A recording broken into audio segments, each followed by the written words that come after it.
Apocalipse, no capítulo 1, do versículo 9, então, ao versículo 20, até o final, então, do capítulo, nós encontramos o seguinte, acompanhe a minha leitura aí na sua Bíblia.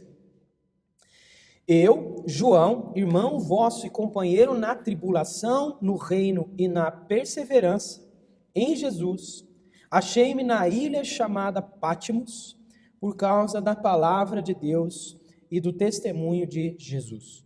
Achei-me em espírito no dia do Senhor, e ouvi, por detrás de mim, grande voz, como de trombeta, dizendo: o que vês, escreve em livro e manda às 7 igrejas, Éfeso, Esmirna, Pérgamo, Tiatira, Sardes, Filadélfia e Laodiceia. Voltei-me para ver quem falava comigo e, voltando, vi 7 candeeiros de ouro. E no meio dos candeeiros, um semelhante ao filho de homem, com vestes talares e cingido à altura do peito com uma cinta de ouro. A sua cabeça e cabelos eram brancos como a alva lã, como neve. Os olhos como chamas de fogo. Os pés semelhantes ao bronze polido, como que refinado numa fornalha. A voz como voz de muitas águas. Tinha na mão direita 7 estrelas, e da boca saía-lhe uma espada afiada de 2 gumes. O seu rosto brilhava como o sol na sua força. Quando o vi, caí a seus pés como morto. Porém, ele pôs sobre mim a mão direita, dizendo: não temas, eu sou o primeiro e o último. E aquele que vive, estive morto, mas eis que estou vivo pelos séculos dos séculos e tenho as chaves da morte e do inferno. Escreve, pois, as coisas que viste, e as que são, e as que hão de acontecer depois destas. Quanto ao mistério das 7 estrelas que vistes na minha mão direita e aos 7 candeeiros de ouro, as 7 estrelas são os anjos das 7 igrejas e os 7 candeeiros são as 7 igrejas. Até aqui, irmãos, a palavra de Deus. Alguns estudos, eles indicam que a exposição nossa a fotos de natureza, a fotos do mar, ou a fotos de alguns padrões da natureza podem reduzir sinais de estresse no nosso cérebro. Alguns estudos, então, foram feitos e apontaram que quando você é exposto a uma quantidade X de fotos da natureza, de pássaros, cachoeiras, montanhas, cânions ou qualquer coisa do tipo, ou talvez o mar, ou ainda aqueles padrões da natureza, imagina aqueles bambuzais, por exemplo, que é bonito de se ver, né? Você tem quase um padrão ali, todos enfileirados. Quando você vai viajar, por exemplo, e você vê em alguns lugares as plantações alinhadinhas, aquilo é de encher os olhos, é muito bonito, é muito organizado. Então, algumas pessoas dizem que se você é exposto a esses tipos de imagens, fotos, computador, celular, o que quer que seja, isso pode reduzir o nível de estresse de maneira considerável no nosso cérebro. A ideia é que se você olhar para elas, até a pressão arterial pode diminuir. Então, você está com pressão alta, está muito estressado, alguma coisa do tipo, isso pode ajudar em alguma medida. Além disso, outro estudo foi feito, por exemplo, em 2015, pela Universidade de Exeter, mostrando que quando pessoas viam imagens amadas ou de pessoas amadas, isso reduzia a ativação da amígdala e diminuía a resposta ao medo e à ameaça. De alguma maneira, eles conseguiram detectar que quando você era exposto a imagens agora de pessoas amadas, pessoas queridas, isso tinha um efeito biológico e químico não perceptível, pelo menos não aos nossos olhos, num dado momento, mas, de fato, essa era a reação. Outro estudo, em 2016, com 41 universitários, analisou o impacto emocional de tirar, agora não era só ver, mas primeiro tirar fotos diárias durante um período de 4 semanas. Então, você tinha um mês ali, 41 estudantes universitários, eles foram divididos em 3 grupos, e cada um desses grupos, eles tinham um propósito ou tinham um dever, uma tarefa de fazer fotos. Um dos grupos, por exemplo, deveria tirar fotos de si mesmo, as chamadas selfies, mas sorrindo, deveria ser sorrindo. Outro grupo deveria tirar fotos de algo que eles deixava felizes, mas não sobre si, mas de outras coisas que poderia deixar eles felizes. E o terceiro grupo deveria tirar fotos que alegrassem outras pessoas para que você pudesse enviar para essas pessoas depois. Então, se você visse alguma coisa que outra pessoa gosta, por exemplo, um cachorrinho, um filhotinho, um passarinho, alguma coisa, você enviaria para uma pessoa que gosta muito disso, para alegrar a outra pessoa. Como resultado, os 3 grupos obtiveram níveis de excitação negativa diminuídos.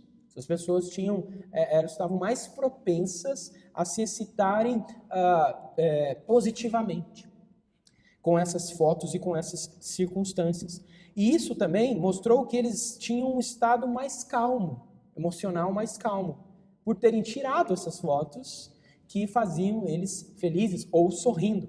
A conclusão seria de que a fotografia com propósito, e não assim despretensiosamente, seja para si ou seja para outros, ela teria um efeito de acalmar emocionalmente e até, claro, reforçar vínculos interpessoais. Se você tirar uma foto de alguém que gosta daquilo e manda para aquela pessoa, a outra pessoa vai se sentir amada.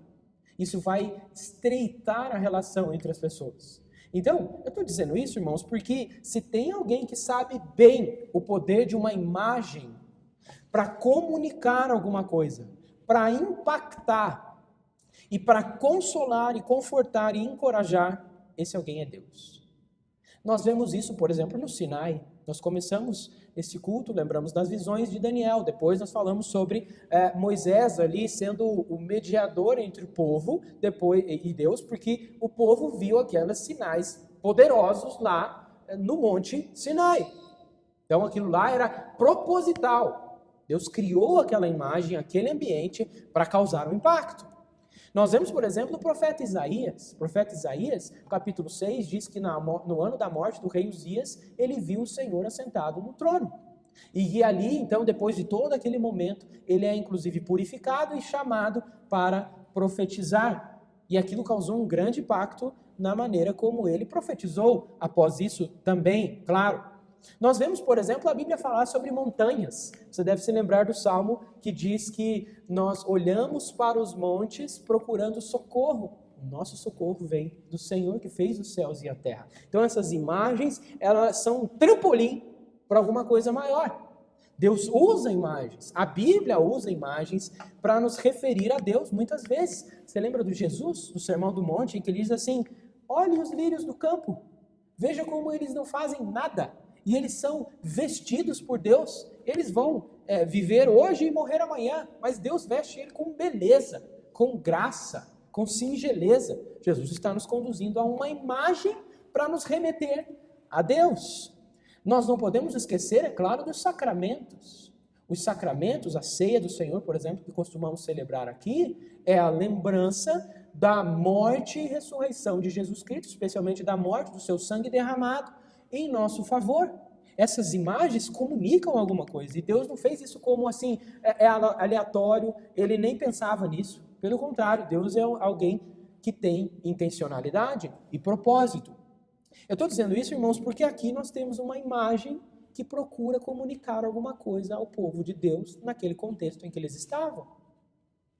Inclusive, se as crianças estiverem desenhando e quiserem uma sugestão, vocês podem fazer um trono de um rei, e ao redor do trono, pequenas igrejas. Você pode fazer 7 igrejas, porque é o que tem aqui. Você tem um rei e ele está em meio ao seu povo. E essa organização, irmãos, não é uma organização inédita aqui.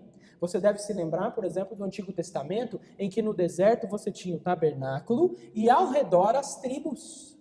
E elas eram organizadas. Você tinha a tribo que ficava no sul, a do norte, a do leste e a do oeste.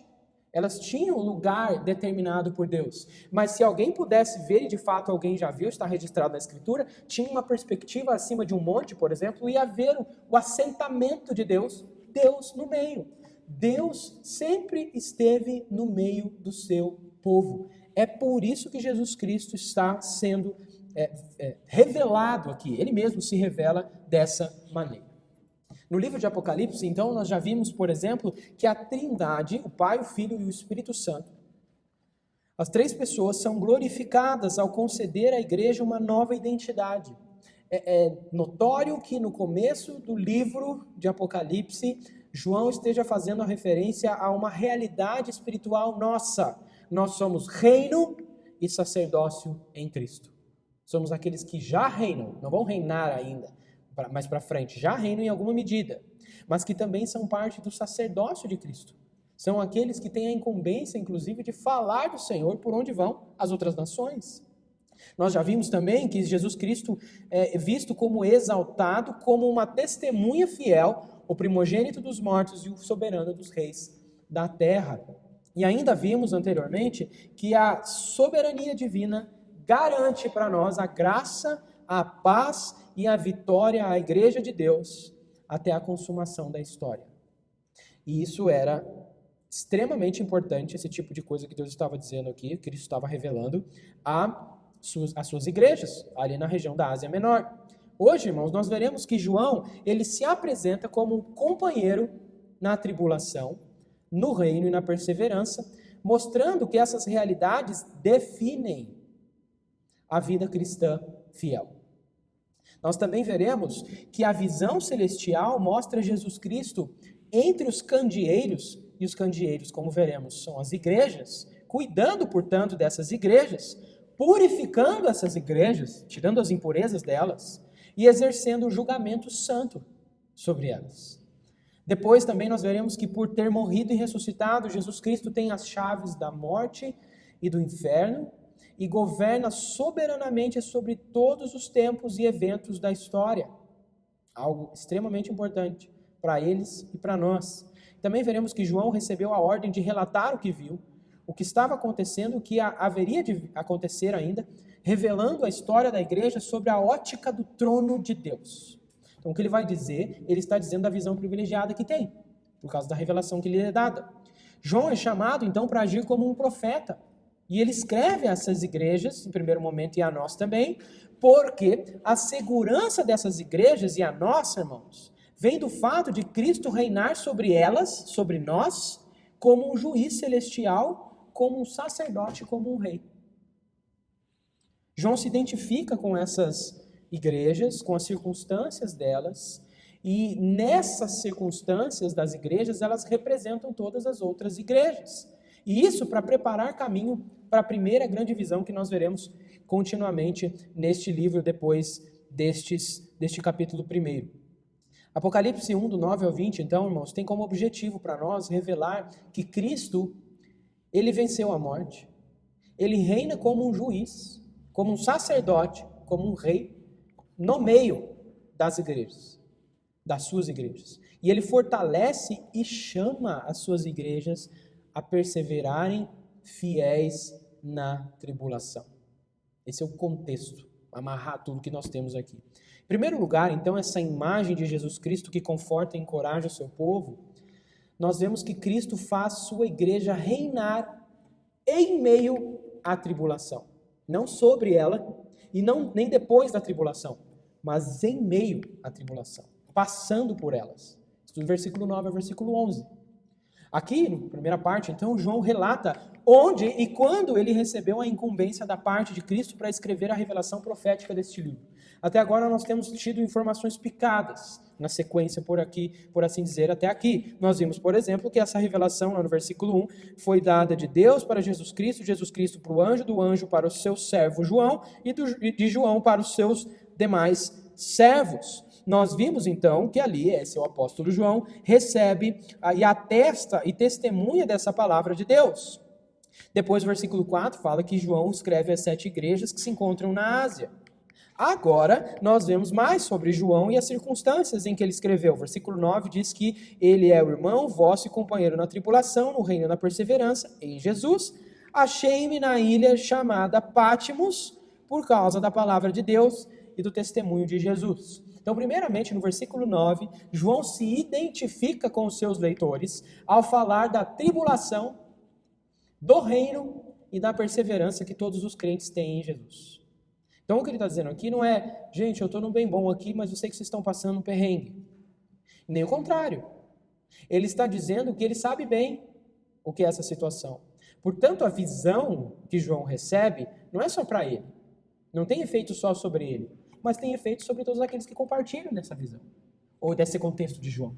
João, ele está preso na ilha, numa pequena ilha chamada Patmos, sobre a qual o Império Romano tinha domínio. E essa esse domínio que eles tinham fazia com que eles enviassem para essa ilha prisioneiros.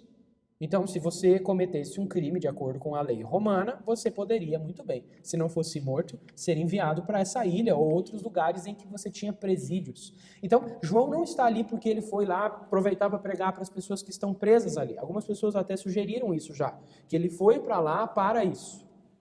Mas ele foi para lá porque ele estava pregando a palavra de Deus e o crime de João, então, era pregar a fé cristã como a única forma de viver neste mundo, Jesus Cristo como o único Senhor. Pense no impacto disso, irmãos, naqueles dias em que você tinha que adorar o imperador. Você tinha que, de repente, queimar um incenso num templo de um Deus, que era o Deus do imperador, e queimando a esse Deus, esses incensos, você estaria queimando o imperador. Um cristão que deveria, claro, se negar a fazer isso, era preso. E João provavelmente chegou a esse estágio por causa disso.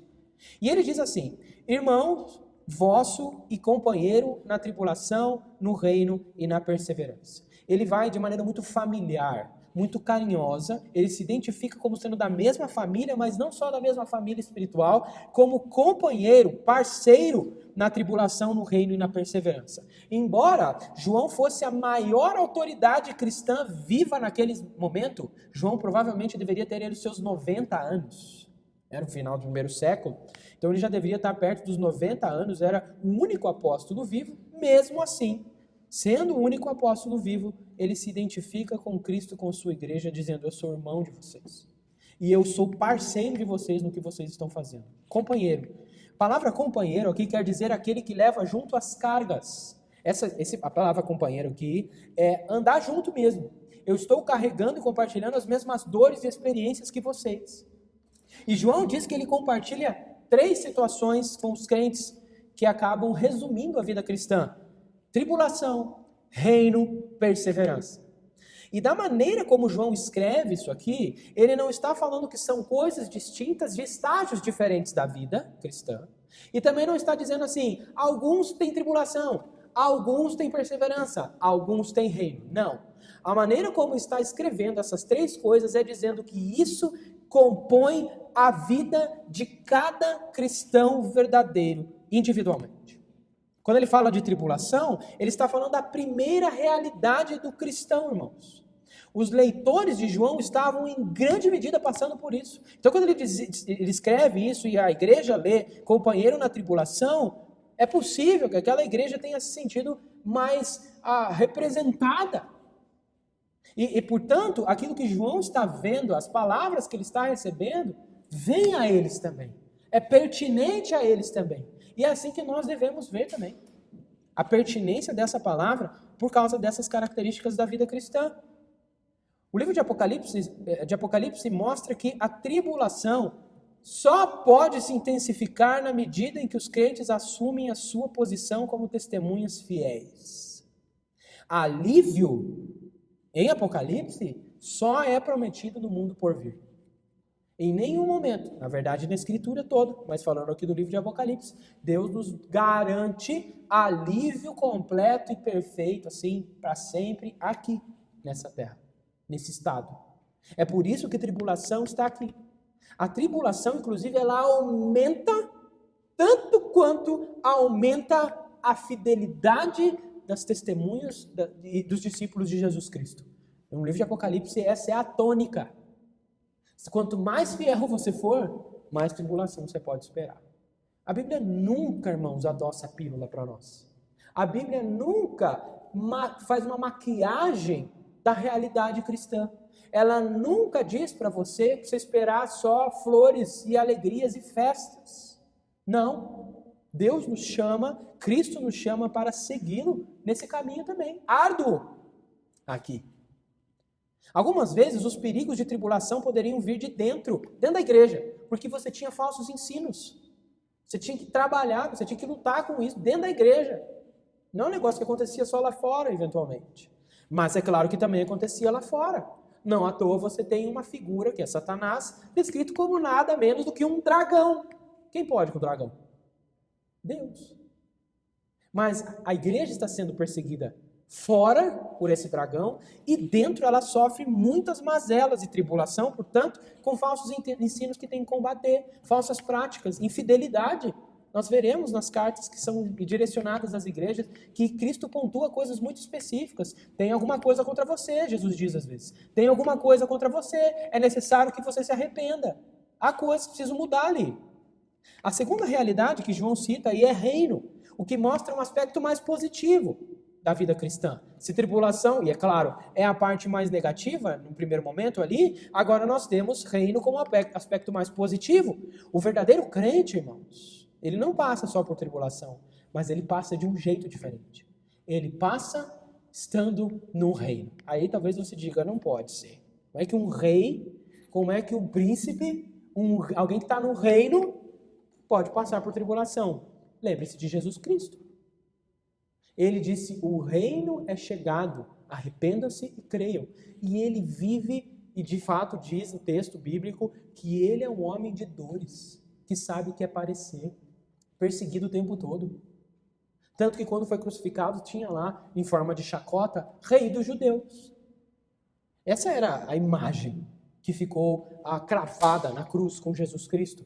Como é que você pode dizer que aquilo ali reina? Como é que você pode dizer que isso ali é reino? Mas é.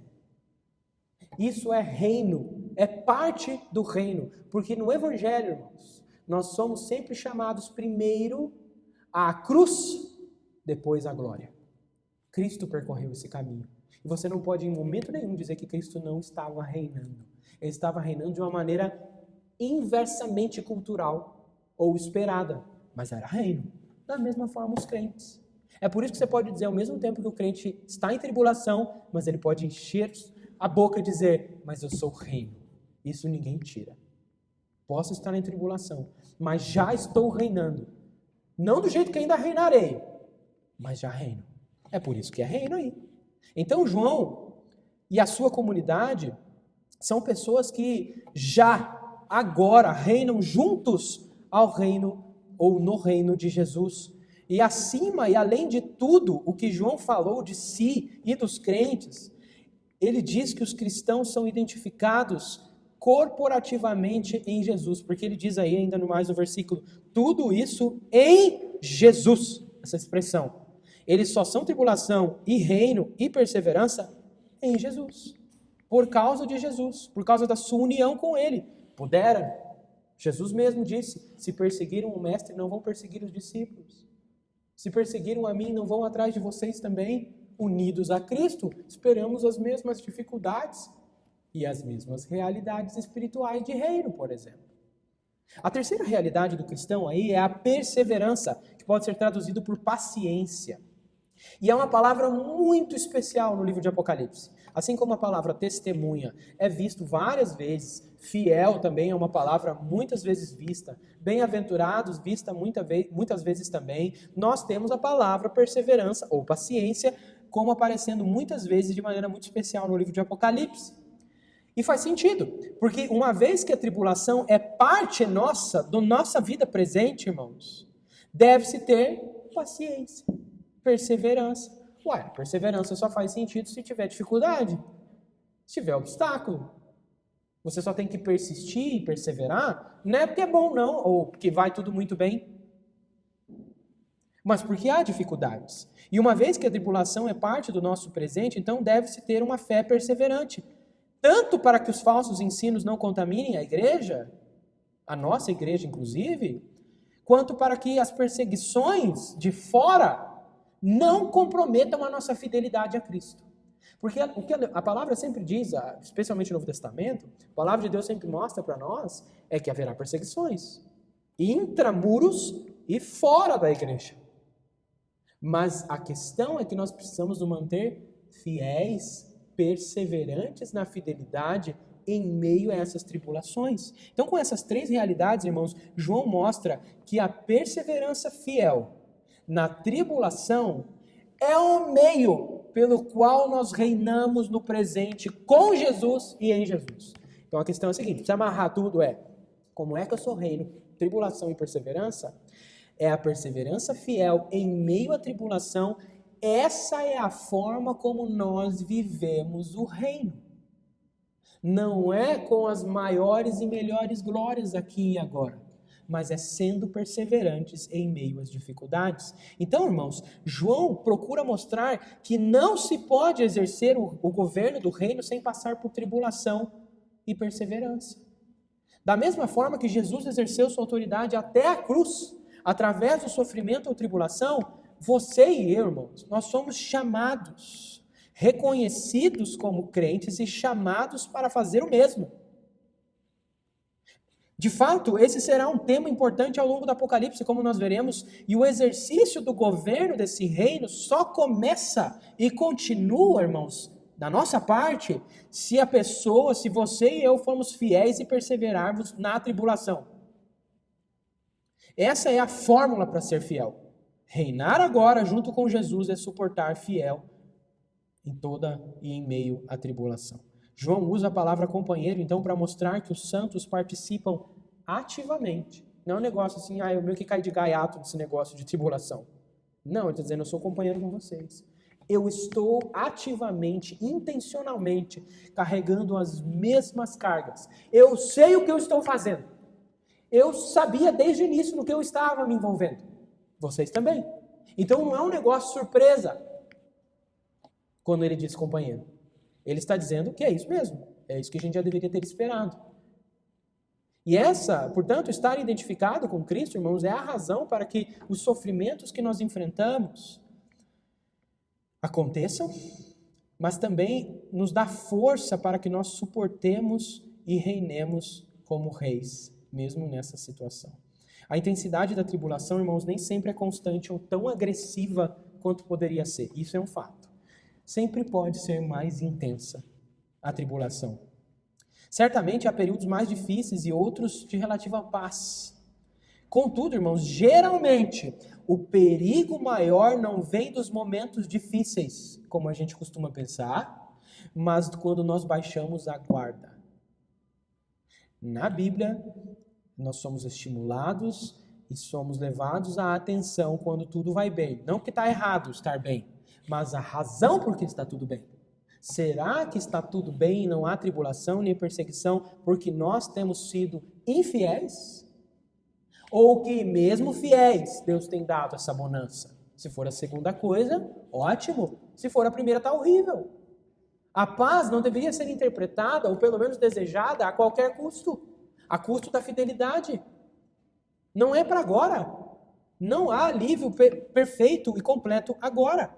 Há fortes indícios de que João escrevia não só para uma igreja sob perseguição, irmãos, aqui no livro de Apocalipse, mas também para grupos dentro dessas igrejas que viviam de modo tranquilo, muitas vezes por se conformarem ao mundo. Você verá nas cartas, eles precisam ser chamados a atenção porque tudo está indo bem, o negócio está tranquilo aqui, não tem perseguição não, João. Por quê?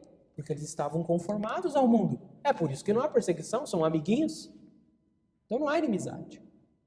Esse é um ponto que a gente precisa estar atento também, na nossa vida, na nossa igreja. E os verdadeiros crentes, irmãos, são pessoas que já agora reinam juntos ao reino de Jesus Cristo.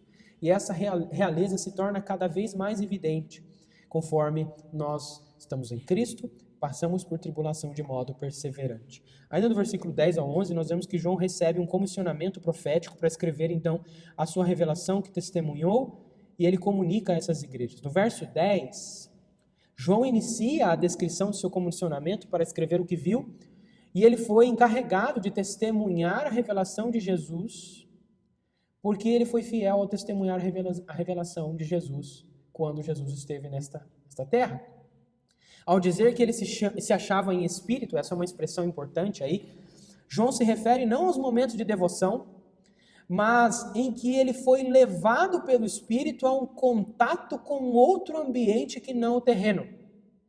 Então, quando ele diz assim, achei-me em espírito ou no espírito, ele está fazendo referência a um translado, por assim dizer, espiritualmente, para uma dimensão ou a um contexto diferente em que ele verá uma perspectiva diferente. Se você for, por exemplo, ao capítulo 4 do livro de Apocalipse, lá no versículo 1 e 2, nós temos o seguinte: depois destas coisas olhei e eis que não somente uma porta aberta no céu, como também a primeira voz que ouvi, como de trombeta ao falar comigo, dizendo, sobe para aqui e te mostrarei o que deve acontecer depois destas coisas. 2. Imediatamente eu me achei em espírito e eis armado no céu um trono e no trono alguém sentado. Ou seja, venha para cá. E ele vai até lá em espírito. Isso é garantido por Deus. Então ele vai a um translado de uma maneira espiritual em espírito. Então, diferente do que poderia acontecer, por exemplo, na oração que é feita em espírito, como às vezes a Bíblia fala. Não é a mesma coisa. A visão que veio a ele, diz aí a expressão, no dia do Senhor. Essa expressão dia do Senhor, ela faz referência ao que veio ser chamado de domingo.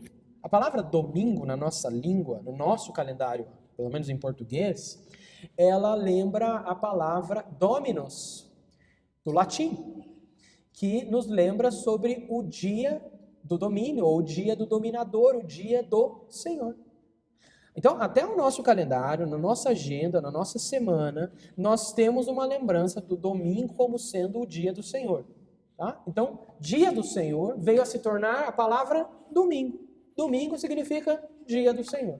É assim que nós vemos aqui, já que logo depois da escrita do livro de Apocalipse, muitos da igreja primitiva chamavam o domingo de dia do Senhor, porque era assim que veio dos apóstolos, por causa da ressurreição de Cristo. Ele ressuscitou num domingo, aí há a mudança do dia. Nós chegaremos lá ainda, estudaremos isso com mais detalhes. A introdução, então, da comissão usa uma linguagem de êxtase repetido no Espírito para falar dos profetas. Era comum no Antigo Testamento que os profetas também tivessem essas visões, tivessem essas chamadas em Espírito. E isso nos mostra que João está falando uma autoridade profética. Então isso não era novo, isso não era uma modalidade nova, era uma coisa que já acontecia antigamente.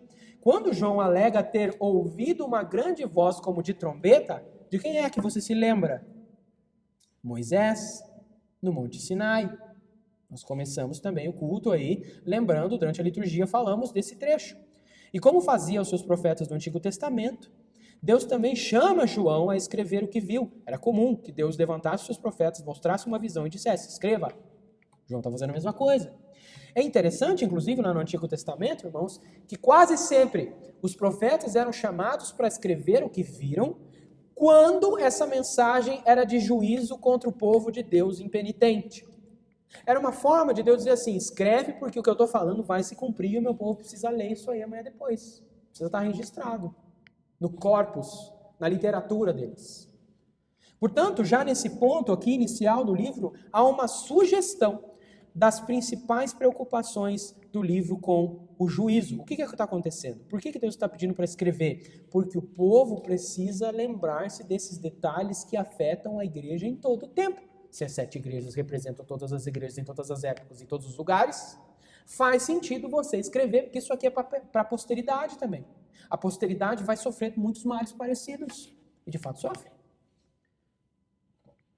E em segundo lugar, irmãos, do versículo 12 até o começo do versículo 17, nós vemos a realidade de que Cristo supervisiona fielmente a sua igreja. Agora, Cristo é mostrado como um sacerdote celestial, que governa e é o juiz do fim dos tempos. A visão desenvolve os temas de sofrimento, reino e sacerdócio, que nós já vimos, versículo 1 anteriores, mas agora introduz um novo tema de Jesus Cristo como juiz. Há uma diferença aqui. Cristo está sendo inserido e descrito também como um juiz em meio às suas igrejas. Em 12 a 16, nesse trecho, nós vemos que Cristo é retratado como um sacerdote celestial dos últimos dias. Ele é o governante dos tempos finais, o juiz de todos. Como já esperado, a visão de João tem e descreve, ele faz menção a várias coisas do Antigo Testamento. Eu já falei para vocês que o melhor dicionário para a interpretação do livro de Apocalipse é o Antigo Testamento. É ali que nós temos comentários e coisas que aparecem e reaparecem no livro de Apocalipse. Aqui nós temos vários. Por exemplo, no versículo 12, nós vemos que João anuncia que o que ele viu por primeiro, ele fala dos 7 candeeiros, ou 7 lâmpadas, se você preferir, numa linguagem mais atualizada. Esse tipo de objeto nos lembra de Êxodo 25, Êxodo 37, números 8 e também, especialmente, de Zacarias capítulo 4. Zacarias capítulo 4 nos mostra as lâmpadas, lembra lá do castiçal que tem 7 hastes, a menorá. Então, você vê lá no capítulo 4 de Zacarias, o candeeiro com as suas 7 lâmpadas, sendo parte do mobiliário do templo, e esse candeeiro representava o templo inteiro. E ainda mais, representava o Israel fiel. Então, era uma representação do povo, dentro do templo, representando o templo inteiro. De fato, em Zacarias capítulo 4, Israel é chamado, lá em Zacarias, é chamado para viver não por força, nem por violência, mas pelo Espírito do Senhor, naquele mesmo contexto. Além do mais, o candeeiro no tabernáculo e no templo, lá em Zacarias, estava na presença de Deus, e a luz que saía dessas lâmpadas representava a presença de Deus no meio do seu povo. Agora você entende por que Jesus disse que nós somos a luz do mundo? Nós somos as lâmpadas desse mundo. Nós somos individualmente, mas como igreja, corporativamente, nós somos o candeeiro nessa terra. Assim como Israel, então, irmãos, a igreja deve extrair o seu poder de iluminar do Espírito. É do Espírito Santo, porque diz lá em Zacarias capítulo 4 que não é por força nem por violência, mas pelo Espírito de Deus. O povo de Israel e a igreja, portanto, mesma coisa, é fiel porque o Espírito Santo habita em nós. Templos do Senhor. Está tudo amarrado aqui com Zacarias e outros textos. Faz sentido que nós sejamos comparados então aos candeeiros. Portanto, como fica claro, inclusive lá no versículo 20, os 7 candeeiros representam a igreja que deve ser fiel no mundo por estar na presença divina. Deve brilhar essa luz. Nós estamos na presença de Deus e essa luz perpassa diante do mundo. Nós somos os candeeiros. Não há outra luz aqui. Não há outra luz aqui. Nós somos. No versículo 13 ao 17, João fala de mais figuras e elementos do Filho do Homem. E faz referência ao capítulo 7 de Daniel, que nós começamos a liturgia falando sobre isso, e também sobre Daniel capítulo 7, 7 e 10 de Daniel você pode ler em momento oportuno. Cristo é retratado como um rei e como um sacerdote, já que a figura lá de Daniel capítulo 7 e 10 representam essas mesmas características. O sacerdote do Antigo Testamento, o que ele fazia? Ele, entre outras coisas, cuidava das lâmpadas. Ele renovava o pavio das lâmpadas.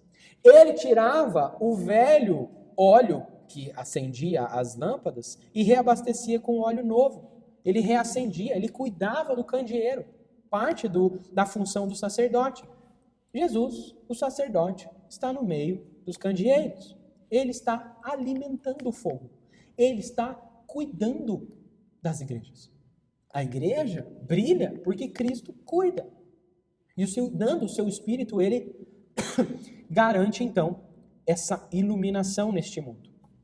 Nós vemos ainda as expressões constantes aí, por exemplo, levando em conta o mesmo ambiente do templo que nós temos, já que Jesus é demonstrado como sacerdote no meio dos candeeiros. Isso era tudo parte do templo do Antigo Testamento. Embora as vestes do versículo 13 também possam se assemelhar aos trajes de reis, a ideia maior aqui é que Cristo é visto como um sacerdote. Talvez haja uma intenção de retratar, irmãos, tanto como um rei, como um sacerdote, e como um sacerdote, o que seria algo que o Antigo Testamento já prefigurava sobre a obra de Cristo. De todo modo, irmãos, nós vemos que a supervisão soberana de Cristo sobre as igrejas pressupõe a sua presença constante entre elas. É importante, irmãos, que nós lembremos que Cristo subiu ao céu e está entronizado à destra do Pai nas alturas, mas aqui ele é visto como estando no meio das suas igrejas. Então, em um sentido, ele está lá, mas em outro, ele está aqui. Nós não falamos com as paredes. Nós, na verdade, nem garantimos as coisas aqui. Quem garante as coisas nessa igreja e a nossa fidelidade é o próprio Cristo. Você vê aí que ele é descrito com vestes talares. Vestes talares seriam vestes compridas, bem compridas. No mundo romano, em que essa galera aqui vivia, você tinha alguns sinais de autoridade dependendo do tamanho das suas vestes. Então, um soldado ele tinha uma veste mais curta. Tá? Outros tinham uma veste um pouco mais comprida, mas o único que tinha a veste comprida até os pés, ou compridas totalmente, era o imperador, como um sinal de autoridade. E aqui Cristo é visto como vestes talares. Não só fazendo referência ao seu trabalho de sacerdote, mas como a sua autoridade suprema. Então não é o imperador que manda no final das contas. Quem tem a veste maior nesse caso é o Cristo soberano dos reis da terra. Essa figura, irmãos, tem que comunicar alguma coisa. Para nós talvez nos escape porque não é tão cultural, mas naqueles dias descreveu, comunicou. Era assim que ele era comunicado. Nós vemos ainda que ele tem aí, é chamado de filho do homem, né? Lembrando lá de Daniel 7, e ele tem a cabeça e os cabelos brancos. Isso nos mostra da longevidade, fala da antiguidade e da sabedoria. Ele é descrito como Deus, porque lá o ancião de dias é que tem os cabelos brancos. Aqui é ele que tem os cabelos brancos, o filho ressurreto de Deus. O Filho do Homem também tem os olhos como chama de fogo. Isso é uma figura de juízo onisciente. São olhos atentos, chamas ligadas, acesas o tempo inteiro. E é juízo, porque o fogo lembra do juízo, e é onisciente porque ele vê todas as coisas. E faz sentido porque ele está no meio das igrejas. Então ele tem a visão pronta, direta das suas igrejas.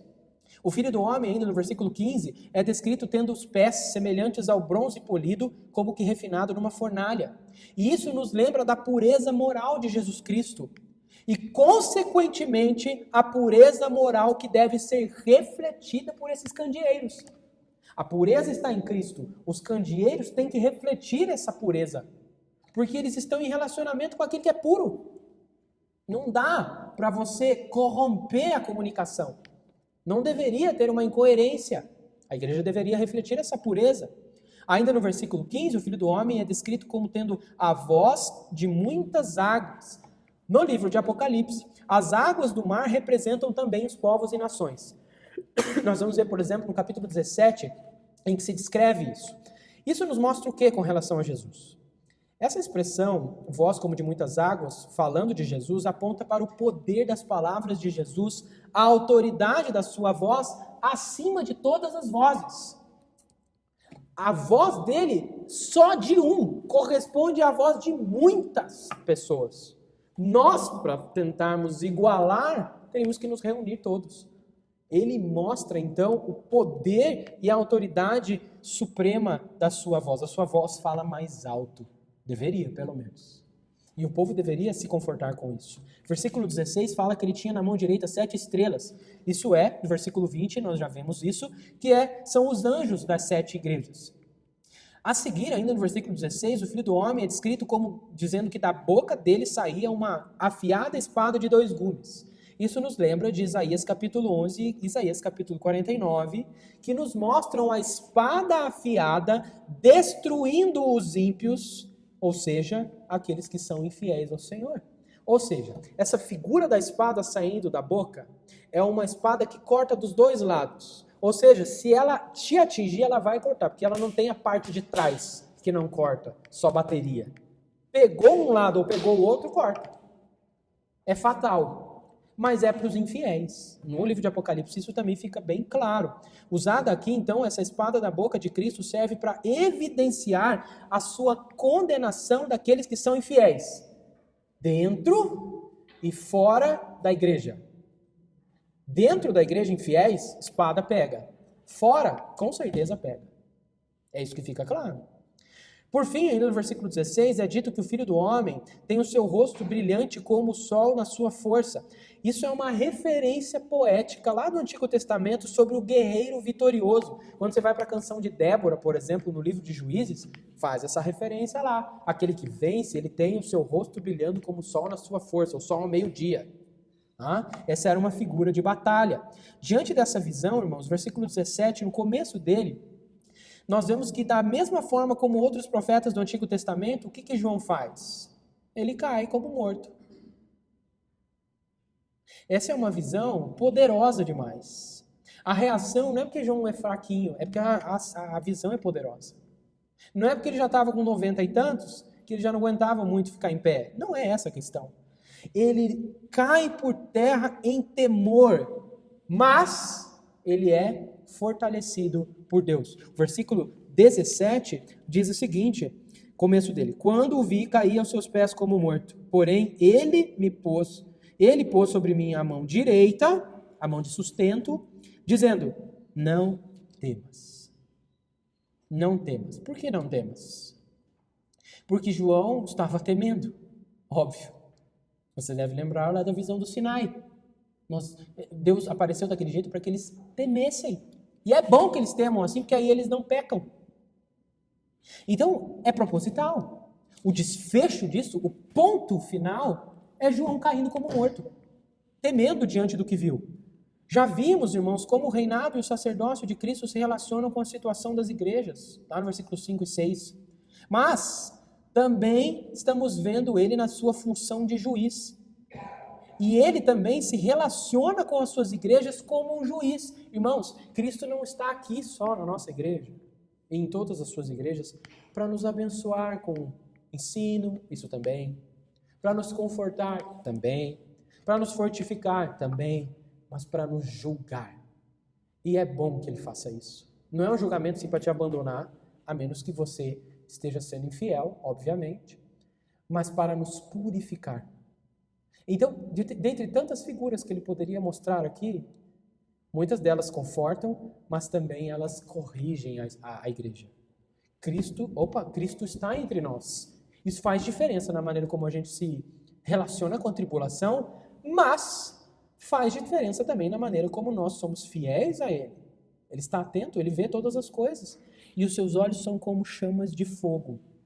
A última parte, irmãos, do versículo 17, segunda parte do versículo 17 até o 20, nós vemos que Cristo garante o futuro da sua igreja sofredora. Tá? Então, o que nós já vimos? Nós vimos lá na primeira parte que Cristo Jesus, ele é aquele que se apresenta diante da sua igreja ou em meio à sua igreja e faz reinar, a sua igreja reinar em meio à tribulação. Isso é uma realidade, não é uma possibilidade. Depois, do versículo 12 ao 17, nós vimos que ele supervisiona de modo fiel a sua igreja. E ele não vai deixar passar aquilo que ele não quer que passe. Agora, por fim, ele mostra, ainda com essas figuras, como ele garante o futuro da sua igreja sofredora. Porque a questão é a seguinte, eu estou passando por tribulação, estou sendo perseverante, estou sendo fiel. Mas o que acontece comigo se eu morrer? Como é que fica assim? Isso é importante, irmãos, nós considerarmos aqui, porque nós encontramos aí no versículo 17, segunda parte, diz assim: eu sou o primeiro e o último, e aquele que vive. Estive morto, mas eis que estou vivo pelos séculos dos séculos e tenho as chaves da morte e do inferno. O que isso significa? Eu morri por tribulação, eu morri fiel, perseverante, mas eu ressuscitei. Eu tenho a chave agora da morte e do inferno. Se vocês passarem pelos mesmos caminhos que eu, e é isso que ele está chamando vocês para fazerem, irmãos, mesmo que a morte seja uma realidade de perseguição para nós, ela é controlada por Deus. Esse Cristo, ele tem a chave. Isso aí não separa dele. Não é, eu não posso fazer nada. Eu podia fazer quando vocês estavam vivos. Não. Ele passou pela morte e nessa passagem ele levou a chave junto. E nem a morte pode nos prender. A morte não vai dar um fim para isso. Não pode ser que depois de tribulação, perseverante na tribulação, fiel, chegar na morte e esse ser o final. Não. Jesus Cristo está deixando claro que ele garante o futuro da sua igreja. Cristo, irmãos, está nos controles das vicissitudes da história. Por pior que elas possam parecer, irmãos, Cristo tem a força por detrás da história, não só individual sua, mas global. E ele conduz a história ao seu cumprimento com os seus propósitos. E daí? Bom, essa verdade deveria não apenas fortalecer a nossa confiança no Senhor, como também intensificar o nosso testemunho. Faz sentido? Porque se eu já não temo mais a morte, porque o meu Senhor, que passou pela tribulação e a morte, ressuscitou e hoje reina à destra do Pai, tem as chaves da morte e do inferno, isso vai intensificar o meu testemunho fiel e não diminuir. Diminuiria se eu não tivesse chances e esperanças, se fosse tudo que eu vou ter na minha vida. E não é. O fato de Cristo ser quem era, estar onde está e se mostrar desse jeito para a sua igreja, era para que eles fossem confortados, corrigidos, mas também comissionados. É para dizer para vocês assim, por isso vão e sejam fiéis. E vai ter perseguição, não precisa esquecer disso não. Mas seja fiel. Eu venci a morte. É por isso que faz sentido a ordem aí. Não temas. Vai temer o quê? O nosso Senhor que anda em meio à sua igreja é aquele que tem as chaves do poder, da morte e do inferno. Então, irmãos, nós concluímos aqui, nesse trecho, que o Evangelho de Jesus Cristo nos mostra que a vida cristã é marcada pelo sofrimento e pela necessidade de perseverança fiel, que são os meios pelos quais, ou a forma com a qual nós reinamos com Jesus, unidos a Cristo, aqui e agora. Reinamos no meio da tribulação perseverante, ou nós perseverando em meio à tribulação. A visão de Cristo entre os candeeiros, cuidando das igrejas, revela que Ele é o Senhor soberano sobre todas as coisas. Não é cansativo dizer isso. O juiz, Ele é o sacerdote, o rei celestial que purifica o seu povo, chama a atenção do seu povo, corrige o seu povo e fortalece os fiéis. Tendo vencido a morte e possuindo as chaves da morte e do inferno, Cristo governa sobre tudo. Não é só sobre a história como nós vemos, mas sobre coisas invisíveis, coisas além da nossa vida terrena. Todos aqueles que nele confiam, irmãos, independente das adversidades, têm a garantia da vitória. É assim que nós somos, irmãos. É assim que nós vivemos, sendo parte do povo de Deus. Então, esse texto ensina que o Evangelho nos convoca a uma fé ativa e resiliente, perseverante, paciente, onde a identificação com Cristo na tribulação é a própria força para nós suportarmos as tribulações e reinarmos em meio a elas. E que Deus assim nos ajude e nos abençoe, hoje e para sempre.